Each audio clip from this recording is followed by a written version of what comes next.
আপোনালোকক পোনপ্ৰথমে আমি NDFB এক্স NDFB হৈ পেলাই প্ৰথমে আমি ধন্যবাদ জ্ঞাপন কৰিছোঁ। যোৱাকালি আমি নিউজত যিটো পৃথিৱী নাৰায়ণ দেৱ মেছে যিটো আমাৰ ফৰেষ্ট BTC EMৰ এগেইনষ্টত যিবিলাক কথা কৈছে আৰু NDFB লৈ পেলাই যিখিনি কথা কৈছে তাৰ ওপৰত আমি কেইটামান ক্লিয়াৰিফিকেশ্যন দিম বুলি আজি আপোনালোকক ইয়াত আমন্ত্ৰণ কৰা হ'ল। তো প্ৰথমতে তেখেতে কৈছে যে ভেঞ্চাৰ কলেজৰ কেঞ্চাৰ প্ৰফেচাৰ বুলি। তো তেখেতক এইটোৱে ক'ব বিচাৰোঁ যে যিটো কথা তেখেতে কৈছে তাৰমানে সেইটো নৰ্মছ তেখেতৰ নাই বুলি কৈছে। 50% যিটো মাৰ্ক লাগে বুলি কৈছে, তথাপিও তাত যে সি ইমান বছৰ চাকৰিটো কৰিলে, সেইটো যোনে তাক ৰিকুৱেট কৰিছে মই ভাবোঁ সেইটো সিহঁতৰ কথা এইবিলাক। কিন্তু পাৰ্টিক লৈ পেলাই যিটো তেখেতে ক'লে যে আৰ্মছ এমুনিশ্যন ট্ৰেইনিং পোৱা নাই, কিবা পোৱা নাই, মই এটা কথা এইটো তেখেতে জনাটো ভাল যে NDFB বোলাটো আৰু বড়োলেণ্ড আৰ্মি বোলা দুটা, এইটো পাৰ্টি উইংটো হ'ল আমাৰ NDFB, তাৰপিছত হ'ল বড়োলেণ্ড আৰ্মি বুলি কোৱাটো যিটো আৰ্মছ আৰ্মি হয় এইটো আমাৰ। তো আমাক পাৰ্টি চলাবৰ কাৰণে যিটো আমাৰ 15জনীয়া এটা কাউন্সিল থাকে, য'ত প্ৰেছিডেণ্টৰ পৰা লৈ পেলাই আমাৰ কিছুমান ছেক্ৰেটাৰী থাকে। তো সিহঁতক এনেকুৱা নহয় যে আৰ্মছৰ ট্ৰেইনিং লাগে বুলি কৈ পেলাই। আৰু তেখেতে কৈছে যে নৰ্থ ইষ্টৰ টপাৰ বুলি কৈছিলে তেখেতে। তো আৰু ফায়াৰিং ৰেঞ্জত তেখেতে মাতিছে। তো মই ভাবোঁ তেখেতে ফায়াৰিং ৰেঞ্জত যদি ইমানেই যদি টপাৰ আছিলে নৰ্থ ইষ্টৰ ভিতৰত, তেখেতে ইণ্ডিয়াৰ কাৰণে গৈ পেলাই অলিম্পিকত ভাগ লৈ পেলাই গ'ল্ড মেডেল লৈ আহিলে খুব ভাল বুলি মই ভাবোঁ। আৰু তেখেতে কৈছে তাৰমানে কি বেকাৰ ভাত চাউল কিবা কিনিবলৈ নোৱাৰাৰ কাৰণে তেখেতে সংগঠনত গৈছে বুলি কৈছে।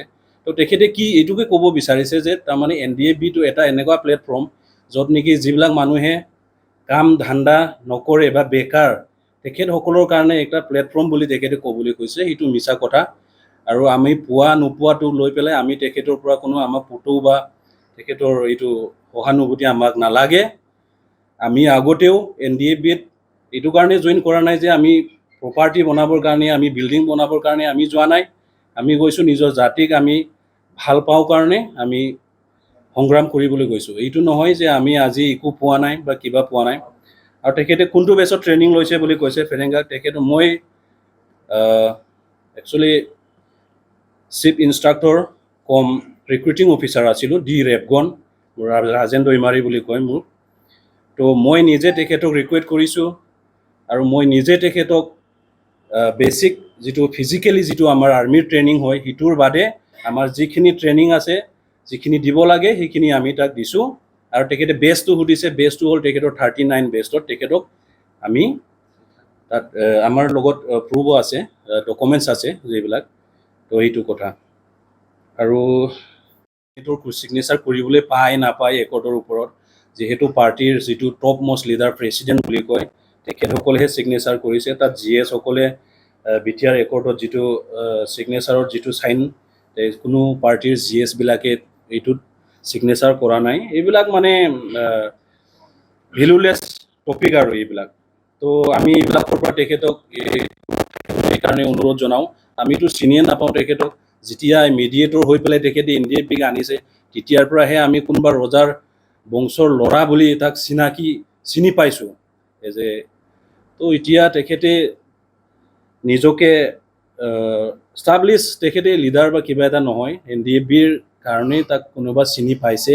আৰু আজি NDFBক যিবিলাক কথা কৈ আছে সেইটো মানে যেতিয়া আমাৰ মাজত ডাঙৰ আৰু সৰুৰ মাজত কাজিয়া হৈ পেলাই কোনোবা এজনে গৈ পেলাই ডাঙৰকো ক'ব যে আপুনি ডাঙৰ হৈ পেলাই বুজিব লাগিছিলে, আৰু সেই সৰুটোকো ক'বহি আপুনি সৰু হৈ পেলাই ডাঙৰক সন্মান দিব নাজানে। এই দুই টাইপৰ পৰা সি কাজিয়া লগোৱাৰ এইবিলাকৰ পৰা তেখেতে দূৰত থাকিব লাগে।